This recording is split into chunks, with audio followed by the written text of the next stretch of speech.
Good evening, everyone. I'm Brock Hogan, and this is The Cryptocurrent, and where we break down the wild world of digital assets so you don't have to. And let me tell you, we've got a show for you tonight that's hotter than Solana on a summer day. My guest, one of the biggest, loudest NFT influencers in the game, Slade Ripple Renault.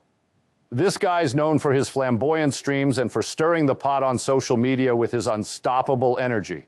Buckle up, because we might just have a showdown of epic proportions. Brock, my man, you're giving me too much credit. I'm only as loud as the community demands. And lately, the people have been chanting like it's the World Cup. You say that like you're not the one with the neon shades and the massive following chanting right back at you. Let's not forget those viral penguin dance challenges blowing up all over social media. Hey man, if you've got a penguin suit in the closet, might as well rock it, right?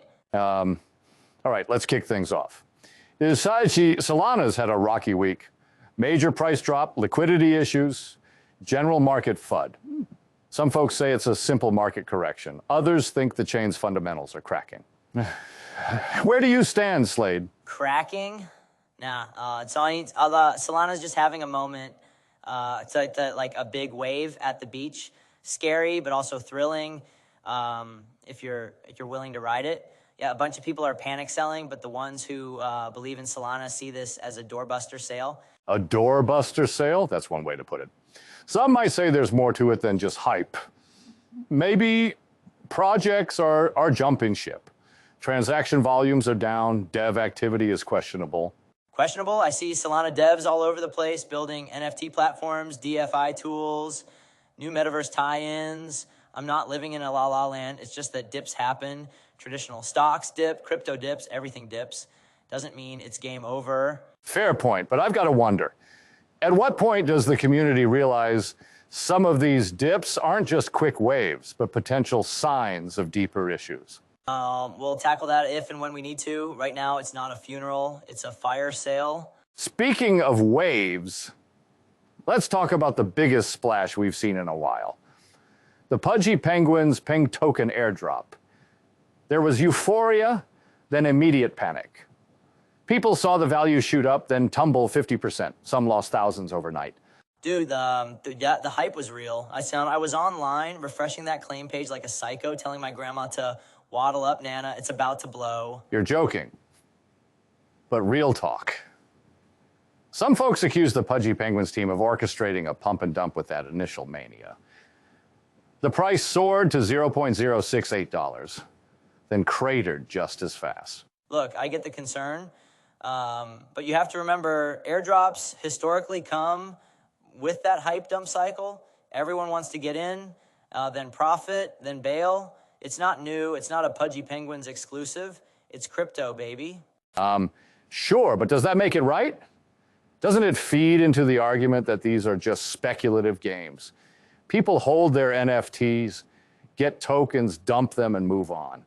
Rinse, repeat. Where's the real utility? Utility, utility, utility. Everyone's always chanting that. Hey, I'm not against actual use cases. I just think the entire culture around NFTs is about community art and vibes first. If we get utility, awesome. And if we don't, we still have a thriving subculture. Why is that so bad?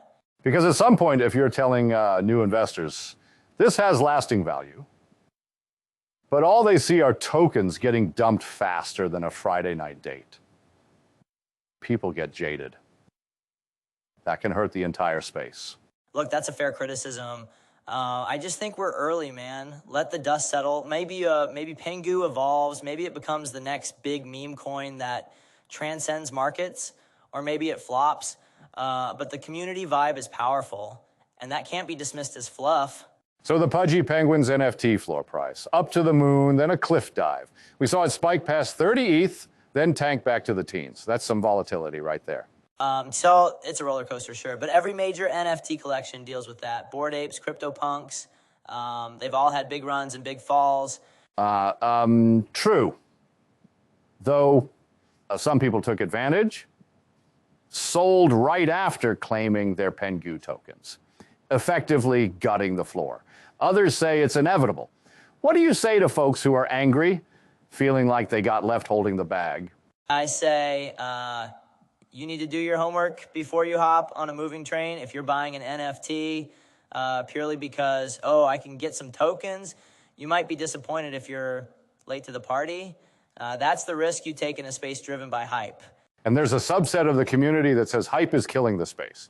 It draws short-term flippers, not real believers. And you know what I say to that? We need both. The flippers keep liquidity moving. The believers stick around for the brand building. It's a yin-yang situation. If everyone just held forever, we'd have zero volume, zero trading, zero new eyeballs. Let's pivot back to Solana. Some devs have reported issues with network congestion, potential DDoS attacks, and incomplete transactions during high-traffic events like the Pengu airdrop. Does that concern you? Of course it does. Network outages and slowdowns can wreck trust, but it also shows we're pushing the limits. Solana is known for speed, but when 500,000 people stampede to claim tokens simultaneously, it's a brutal stress test. And ironically, it's a testament to Solana's popularity that so many people are hammering it. Some critics argue that if Solana can't handle these spikes without hiccups, it's not ready for prime time. They say it's only a matter of time before a competitor chain swoops in. Let them try. I'm not a chain maxi, but right now Solana's where the party is. That community vibe, the NFT culture, it's all there. If another chain can do better, fine, competition is healthy. But so far, every chain has its own set of issues. You pick your poison, you pick your tribe. All right, so you're more about riding the wave than analyzing line-by-line code. But do you ever worry that your enthusiasm might lead newcomers into risky territory? People follow you, see your hype, and jump in. Sometimes they lose money. I'm no financial advisor. I always say invest at your own risk. I show my journey. If you want to follow, that's on you. Crypto is the Wild West. I'm just the cowboy dancing on the saloon bar, hollering for folks to check it out. Let's talk about the future of Pudgy Penguins and Pengu. Some say it'll be the next blue chip of the NFT world. Others think it's just another meme that'll fade. Where do you really land, Slade? I believe in them, man. They've got a rock-solid community, an identifiable brand, and a sense of humor that resonates. Could it fail? Sure, everything could fail. But if I have to bet on fun plus crypto culture, I'm putting some chips on the Penguins. I see your optimism. I just worry that in a couple of months, Pengu might be a footnote in the long list of short-lived meme tokens.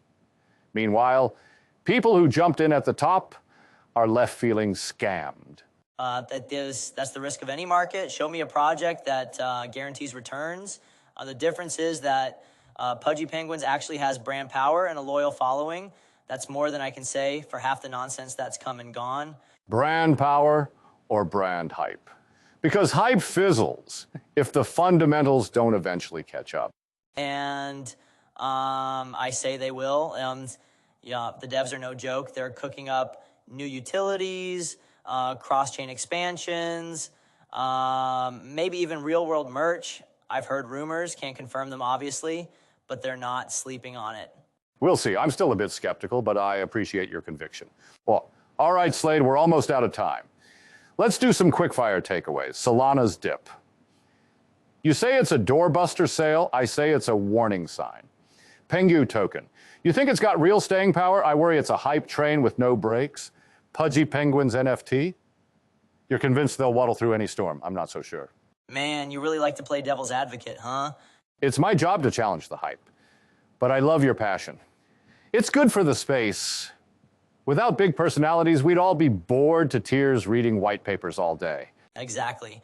We need both sides, critical thinkers and wild dreamers. That's what makes crypto a weirdly beautiful place. Couldn't have said it better myself. All right, folks, that's a wrap for the Crypto Current. We've dived into the Solana dip, the Pengu mania, and the Pudgy Penguins meltdown or revival. Whichever side you land on, let's keep the conversation going. Thanks to my guest, Slade Ripple Renault, for bringing the energy. And thanks to all of you for tuning in. Waddle on, everyone. And hey, if you see me dancing in a penguin suit online, you know exactly why. I can't wait to see that. Until next time, stay curious, stay cautious, and keep riding those crypto waves. I'm Brock Hogan signing off.